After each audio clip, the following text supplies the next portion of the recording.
They called her the diversity hire, behind her back, and placed bets on how quickly she'd quit. What they didn't know was that while they were celebrating at expensive restaurants, she was building something in secret. When her first paycheck arrived, the number was so shocking that even the CEO couldn't believe his eyes. But by then, it was already too late. Before we begin, drop a comment and let us know where you're watching from, and don't forget to subscribe for more incredible stories like this one. Amara Hollins hit send on her application to Meridian Tech Solutions and closed her laptop. The coffee shop near her Pilsen apartment was nearly empty, the afternoon crowd long gone. She'd spent 2 hours perfecting her cover letter, highlighting her cloud architecture skills and the data analytics projects she'd completed at DePaul University. Her degree had been earned through late nights and weekend shifts at Target, every dollar stretched to cover tuition that scholarships didn't touch. She saved the confirmation email and allowed herself a moment of hope. Meridian wasn't just any company. They consulted for Fortune 500 clients, commanded premium rates, and their glass offices in Willis Tower represented everything she'd worked toward. A position there would mean stability, proof that the foster care system hadn't defined her ceiling. What she didn't know was that 40 floors above Chicago's downtown streets, Brant Kellerman was laughing. The hiring manager leaned back in his chair at the Capitol Grill, swirling his scotch as his assistant, Sloan Pemberton, scrolled through applications on her iPad. "Listen to this one," Sloan said, her voice dripping with amusement. Amara Hollins. Foster care background, no family network, worked at Target through college. She looked up. She actually thinks she belongs at Meridian. Brant chuckled, cutting into his steak. What's her degree? Information systems from DePaul. Summa cum laude, apparently. Sloan rolled her eyes. She lists cloud infrastructure and automated systems as specialties. HR's breathing down my neck about diversity numbers, Brant said, taking another sip. We'll bring her in, check the box, and she'll be gone in 3 months anyway. They always are. If she even shows up, Sloan added, setting down her iPad. I mean, coming from that background, she probably doesn't even own proper interview clothes. They laughed together, their voices blending with the ambient noise of clinking silverware and corporate deal-making. To them, Amara was a checkbox, a statistic, a resume that would never translate into someone who belonged in their world. The next morning, Amara's phone buzzed with an email invitation for an interview. She read it 3 times, her hands trembling slightly. She'd applied to 17 companies in the past month. Meridian was the first to respond. She immediately called her former foster sister, Tanya, who'd been the closest thing to family she'd ever known. I got an interview at Meridian Tech. That's the big one, right? The Willis Tower Company. Yeah. Amara's voice wavered between excitement and terror. You're going to kill it, Tanya said firmly. Can I loan you my blazer? Amara accepted. Grateful. She had $340 in her checking account and rent due in 2 weeks. A new interview suit wasn't possible. But hope. Hope was free, and she had plenty of that. What she couldn't have known was that they'd already decided she didn't belong before she ever walked through their door. The elevator to Meridian's offices in Willis Tower moved so smoothly Amara barely felt it. She'd borrowed a blazer from Tanya and spent her last $40 at DSW on professional shoes that pinched her toes. When the doors opened on the 47th floor, glass walls revealed a panoramic view of Lake Michigan stretching endlessly blue under the morning sun. The reception area smelled like expensive leather and success. Chrome fixtures gleamed. A water feature burbled softly in the corner. Everything screamed money and exclusivity. Brant stood waiting, suit perfectly tailored, smile perfectly practiced. Amara Hollins? His handshake was brief, almost dismissive. Follow me. The conference room was cold, both in temperature and atmosphere. Thaddeus Vance, head of analytics, sat with his arms crossed, already looking bored. Mirabelle Cortez from client services didn't look up from her phone until Amara sat down. The chair creaked slightly under her weight, the only sound in the silent room. So, Brant began, barely glancing at her resume. Foster care. That must have been difficult. Amara kept her voice steady. It taught me resilience, and how to adapt quickly to new environments. Interesting. Brant's tone suggested it wasn't interesting at all. And you have a degree in information systems from DePaul. Not exactly MIT or Stanford. I graduated summa cum laude, Amara replied, refusing to be diminished. I focused on cloud infrastructure and automated systems. I've built several applications for. Let's talk about cultural fit, Thaddeus interrupted, leaning forward. Meridian works with Fortune 500 clients. CEOs, CFOs, board members. Our team dinners, networking events at private clubs, golf outings. You understand these relationships are built on common backgrounds, shared experiences. Mirabelle finally looked up, her expression neutral but her meaning clear. Our clients expect a certain level of familiarity. Can you relate to people from traditional business backgrounds? Amara understood perfectly. They were asking if she knew which fork to use, which wines paired with which courses, which prep schools fed into which Ivy League universities. They were telling her she didn't belong, that her foster care background was a liability, not evidence of strength. But she needed this job. Her studio apartment rent was due in 12 days, and her savings account had $347 in it. She had student loan payments starting next month. She couldn't afford pride. I'm a quick learner, she said simply. I adapt well to any environment. Brant exchanged a glance with Thaddeus. Some silent communication passed between them. Mirabelle went back to her phone. The interview lasted 18 minutes total. They asked nothing about her technical skills, her projects at DePaul, or her understanding of cloud architecture. Everything centered on her background, her fit, her ability to blend into their world. Brant walked her to the elevator and shook her hand again. We'll be in touch. 3 days later, the offer came through. Junior analyst. $58,000 annually. The lowest position they had. Amara stared at the email, then at the late rent notice she'd received that morning. She accepted within the hour. But as she signed the offer letter, she made herself a quiet promise. They would regret underestimating her. Amara's cubicle was tucked in the back corner of the floor, next to the break room where the refrigerator hummed constantly and the ice maker clunked every 20 minutes. She could hear every microwave beep, every coffee pot brewing, every conversation about weekend plans and vacation homes. It was clear they'd given her the worst spot in the office, the place where no one else wanted to sit. Her first assignment arrived via email from Sloan at 9:47 a.m. Reformatting a PowerPoint deck that had already been approved by the client. Busy work designed to keep her occupied and out of the way. Just make the fonts consistent across all slides, Sloan said, dropping a physical folder on Amara's desk without breaking stride. And update the color scheme to match our new brand guidelines. I need it by end of day. Sure, Amara said to Sloane's retreating back. Lunch was its own form of isolation. At 12:30, Sloane led a group toward the elevators, their laughter echoing through the office. Cortino has that truffle pasta today, someone said. We should grab a bottle of wine. They passed Amara's cubicle without a glance. No invitation. Not even eye contact. She ate a turkey sandwich from home at her desk, the same sandwich she'd been eating for 3 days straight because groceries were expensive and her first paycheck was still 2 weeks away. She used the quiet time to explore the company's client management system, clicking through workflows and processes. What she saw made her pause and then frown. Meridian's approach to mid-sized clients was shockingly inefficient. They used 3 different platforms where 1 or 2 would work better. Their reporting process involved manual data entry that could easily be automated with basic scripts. Their Microsoft Azure deployments were overcomplicated, billing clients for resources they didn't need. Their Salesforce integrations were clunky, requiring duplicate data entry across systems. She opened a fresh document and started taking notes. Client workflow inefficiencies. Automation opportunities. Cost reduction strategies.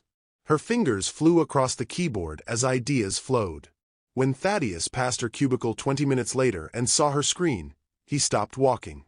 His frown deepened. Hollins. His voice was sharp. What are you working on?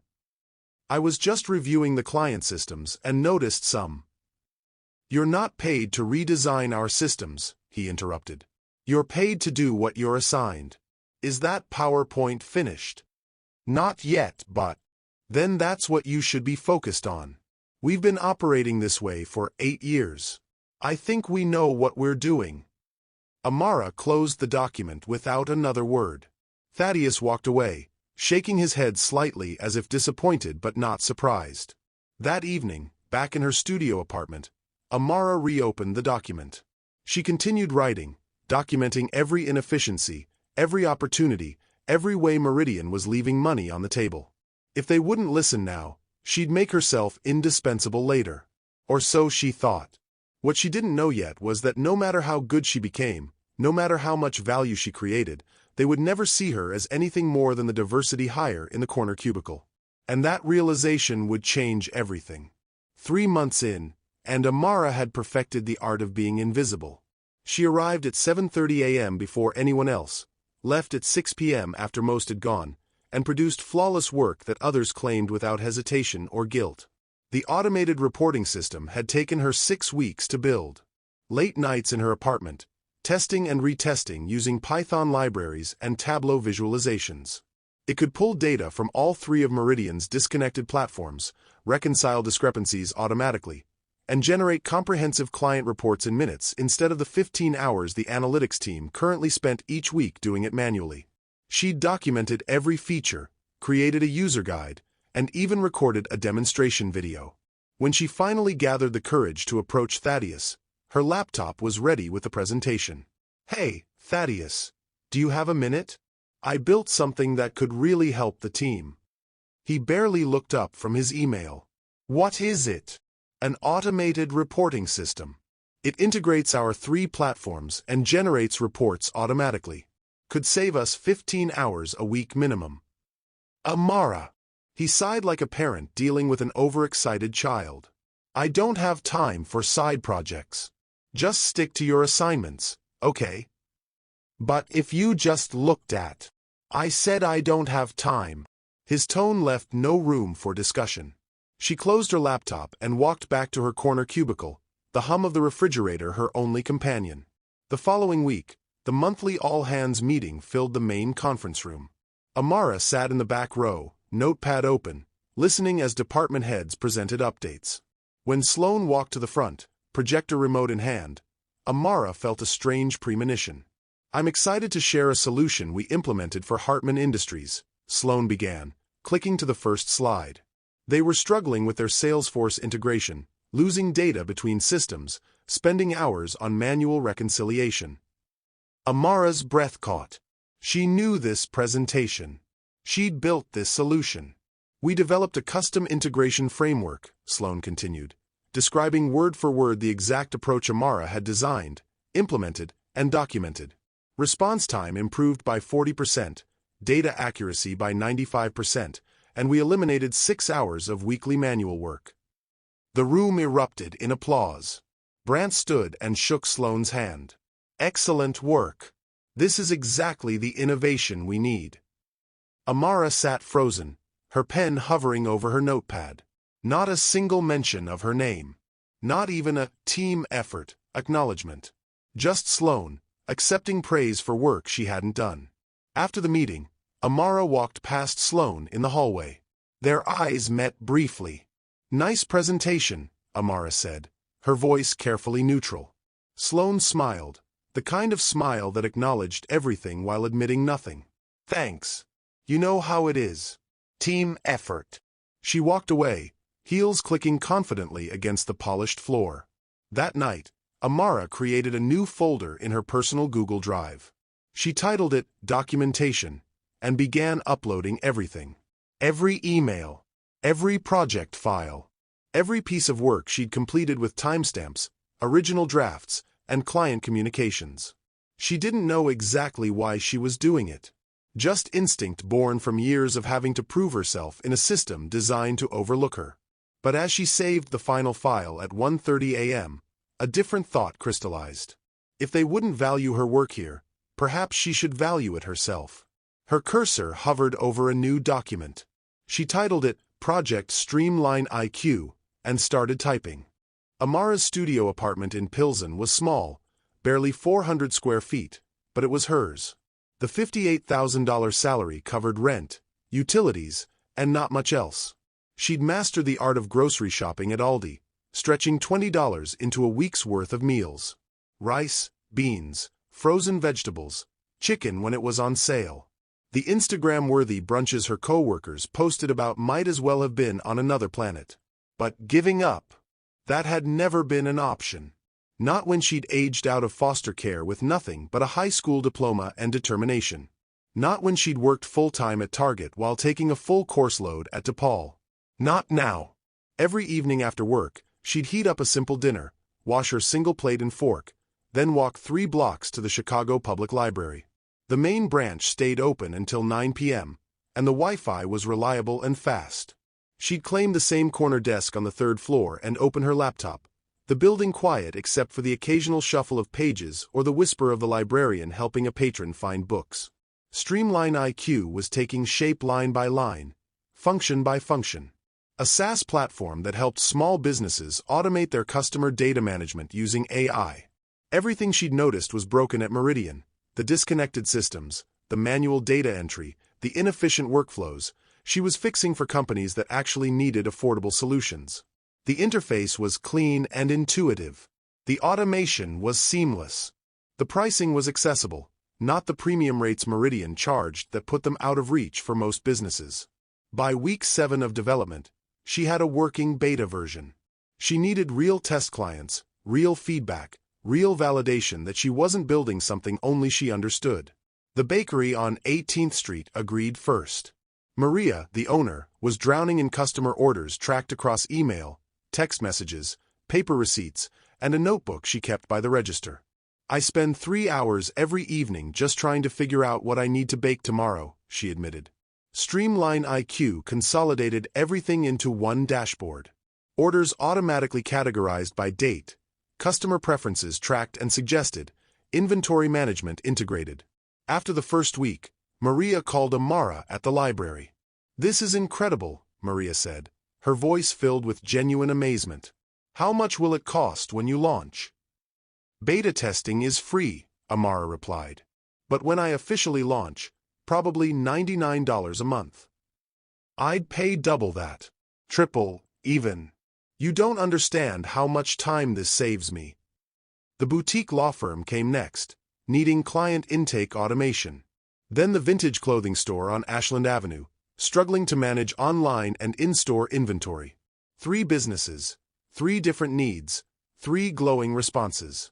Amara sat in the library that Friday night, staring at her screen. Her platform worked. It solved real problems for real people. But at Meridian, she was still invisible, still eating turkey sandwiches alone at her corner desk, still watching Sloan take credit for her ideas while Brant praised work that wasn't hers. She saved her progress and packed up her laptop as the librarian announced the 10-minute warning before closing. Monday would bring more of the same at Meridian.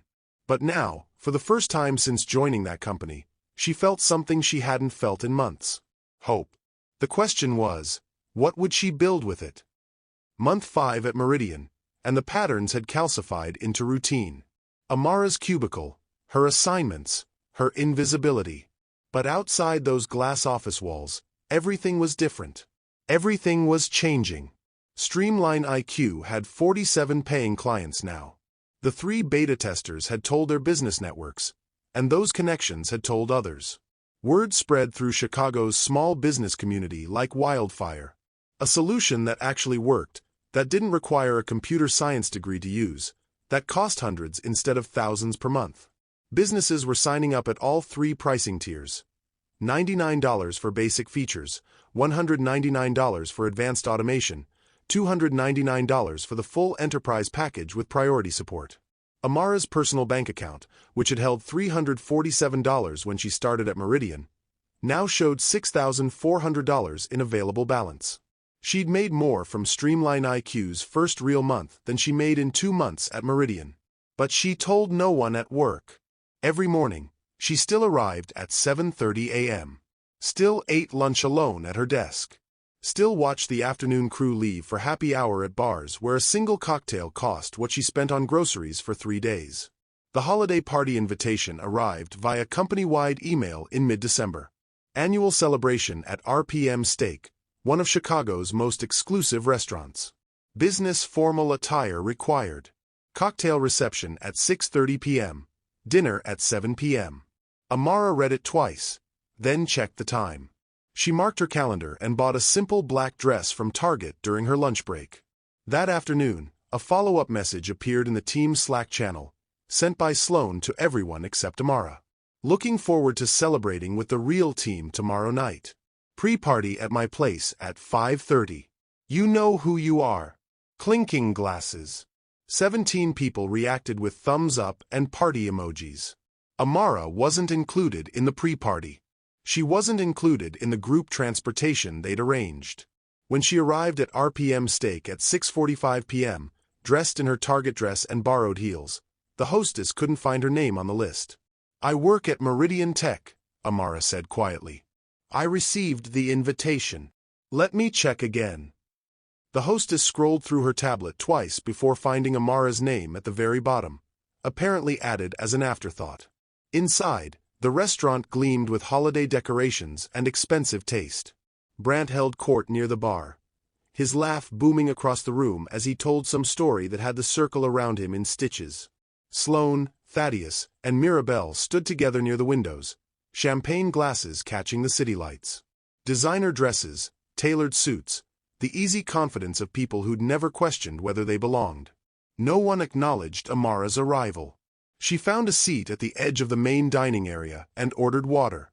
Around her, conversations flowed about ski trips to Aspen, summer homes in Michigan, and private school decisions for children. Worlds she'd never inhabit, experiences she'd never share.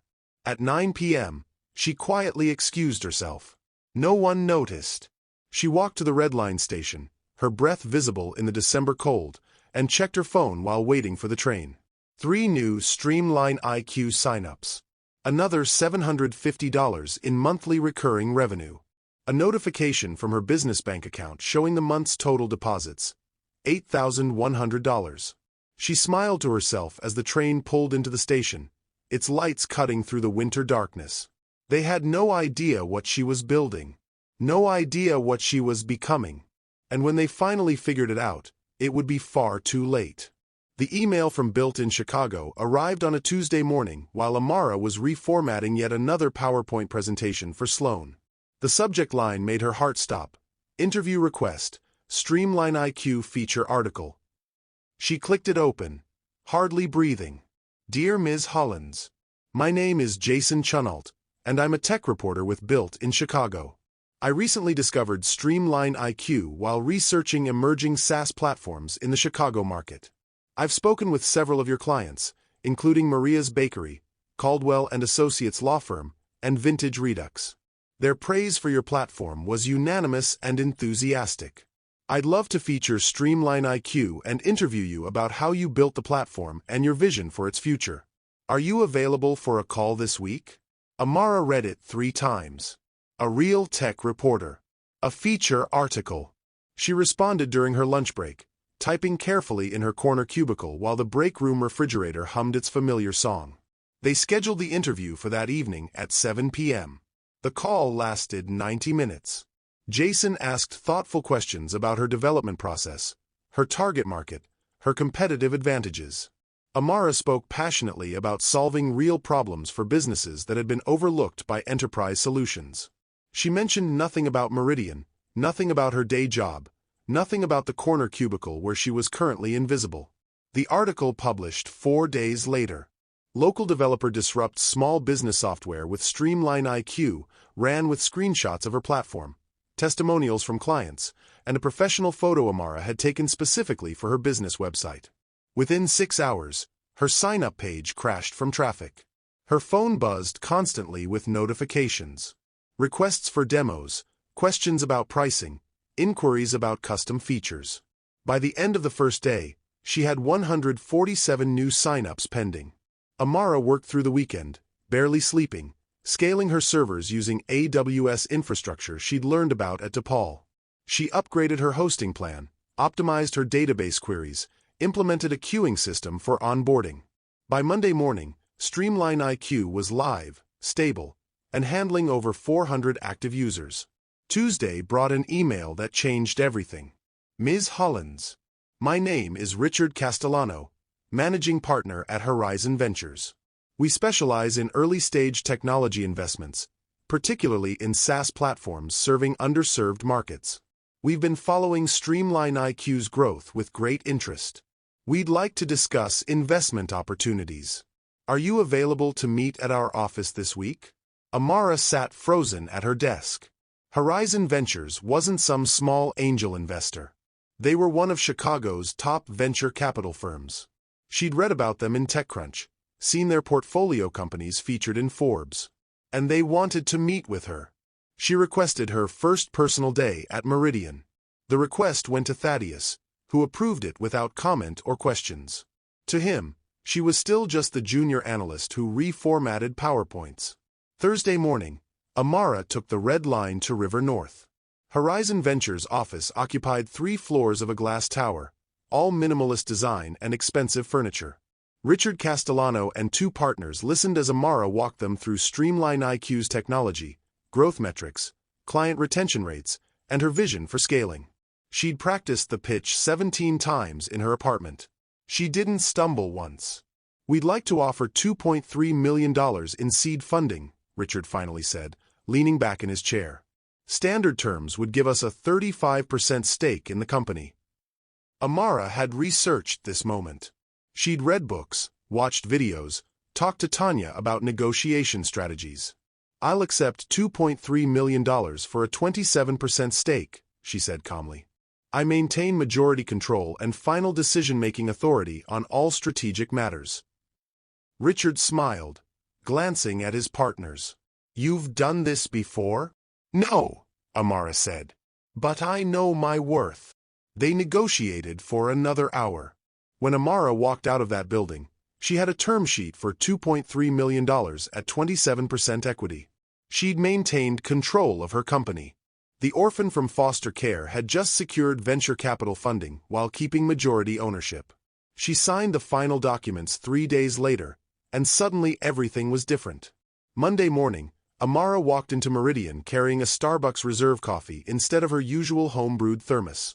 The cup cost $7.50, more than she'd normally spend on coffee in a week. But today was different. Everything was different. She wore her best blazer, the one Tanya had loaned her for the original interview 6 months ago, and arrived exactly at 8 a.m. instead of her usual 7:30. Small changes, but they felt monumental. Her first official paycheck from Streamline IQ LLC had processed Friday night. She'd been sitting on her apartment floor, eating leftover rice and beans, when the notification appeared on her phone. She'd stared at the screen for a full minute, convinced it was an error, some glitch in the banking system. Direct deposit. $127,000. 1 month of revenue from Streamline IQ. 1 month that equaled more than twice her annual salary at Meridian. At Meridian, she still made $58,000 annually. $4,833 per month before taxes. Less than $3,400 after taxes, insurance, and her student loan payments. Barely enough to cover rent, food, and the CTA pass that got her to work every day. She'd done the math 17 times over the weekend. Streamline IQ wasn't a fluke. The growth was sustainable. The funding was real. She didn't need Meridian anymore. More accurately, she'd never needed them. They'd just been the only option when she had $347 in her bank account and bills she couldn't pay. At 9:47 a.m., she scheduled a meeting with Brandt and HR. Subject line, 6-month review discussion.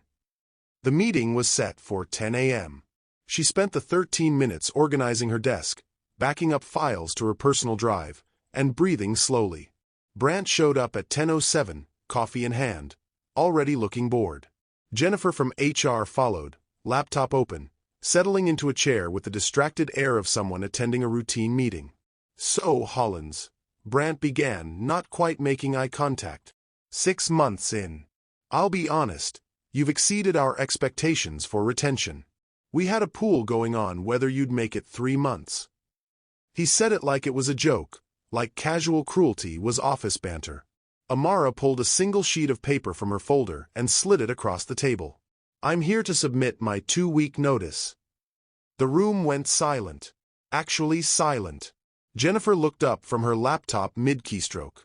Brant's coffee cup stopped halfway to his mouth. "You're quitting," he finally said, setting down his coffee. "Did you get another offer? Because I should tell you, job hopping looks bad on a resume, especially this early in your career." "I'm pursuing other opportunities," Amara replied, her voice calm and professional. "What kind of opportunities?" Brant leaned forward, suddenly interested in her for the first time in 6 months. "Look, if it's about money, we can discuss a raise at your annual review. Maybe bump you to $62,000. $4,000. An insulting gesture masquerading as generosity. "It's not about money," Amara said, though they both knew that was only partly true. "It's about fit. You were right in my interview, Brant. Meridian requires shared experiences and common backgrounds. I don't have those. I never will." Brant shifted uncomfortably. "Now, let's not be hasty. What are you going to do? The job market is tough right now. You might not find another position right away." Amara stood, leaving her resignation letter on the table between them. It was brief, professional, final. "I'll send a detailed transition plan by end of day," she said. "Thank you for the opportunity." She walked out of the conference room, leaving Brant and Jennifer staring after her in confused silence. In exactly 2 weeks, she'd never see this office again, never hear that refrigerator hum, never eat another lonely lunch at that corner desk. But they'd be hearing about her much, much sooner than that. The news spread through Meridian before lunch like wildfire through dry grass. Amara Hollins had quit. The diversity hire who'd somehow lasted 6 months was finally leaving. Sloane made jokes in the break room about how she knew it wouldn't last. Thaddeus shrugged it off with a dismissive comment about not everyone being cut out for consulting. Mirabelle couldn't even remember her name when someone asked. But Brant couldn't shake the feeling that he was missing something. The calm way Amara had walked out of that conference room. The lack of desperation or concern in her voice. The expensive coffee. That evening, sitting in his home office in Lincoln Park, he Googled her name out of curiosity. Maybe she'd found some mid-tier job at a smaller firm. The first result made his blood run cold. TechCrunch, Streamline IQ secures $2.3 million in seed funding. Founder retains majority stake. He clicked it, his hands suddenly unsteady. There was Amara's photo, professional and confident. The article detailed Streamline IQ's rapid growth trajectory, its 400-plus business clients across Chicago and expanding into the Midwest, its projected valuation of $8.9 million with conservative estimates reaching $50 million within 18 months. He scrolled frantically. Forbes had covered it. So had the Chicago Tribune's business section. Built in Chicago had called her one to watch in 2026, and featured her in their 30 under 30 list. Brant's hands went cold. He clicked through to Streamline IQ's website. Professional design. Polished branding. Impressive client testimonials. Live customer count. 423 businesses. Monthly pricing tiers clearly displayed. Media mentions prominently featured. This was the woman they'd mocked during lunch at the Capitol Grill. The woman they'd given the worst cubicle in the office. The woman they'd expected to fail, to quit, to disappear back into whatever forgotten corner of the world people like her came from. He immediately drafted an email requesting an exit interview to discuss potential partnership opportunities. Amara's response came within an hour, professional and brief. "Thank you for the offer, but I'll pass. Wishing Meridian continued success." The following morning, Sloane found the articles while scrolling through her news feed. She texted the team Slack channel, and within minutes, everyone knew. Then Thaddeus found the TechCrunch piece. Then Mirabelle saw the Forbes coverage. By noon, the entire office buzzed with the impossible truth. The woman they dismissed, excluded, and ignored had built a multi-million-dollar company while sitting in that corner cubicle next to the humming refrigerator. While they'd been eating truffle pasta at Cortino and celebrating at RPM Steak, she'd been building something that would make her richer than any of them. Amara's last day arrived on a Friday afternoon. She wore a tailored suit from Saks Fifth Avenue that cost more than her entire month's salary at Meridian. Her natural hair was styled in elegant locks that framed her face perfectly. She carried a leather portfolio that looked expensive because it was. She didn't attend the goodbye gathering Brant hastily organized in the main conference room. Instead, she spent her final hour talking with Marcus, the night janitor who'd always greeted her with genuine warmth, and Denise, the security guard who'd smiled at her every morning when no one else had. "You're really leaving?" Marcus asked, genuine sadness in his voice. "I am," Amara said warmly. "But I'll be hiring soon. If you're interested in facilities management for a growing tech company, here's my card. I mean it." She handed business cards to both of them. Clean, professional cards with Amara Hollins, founder and CEO, Streamline IQ, embossed in subtle lettering. Then she walked to the elevator bank.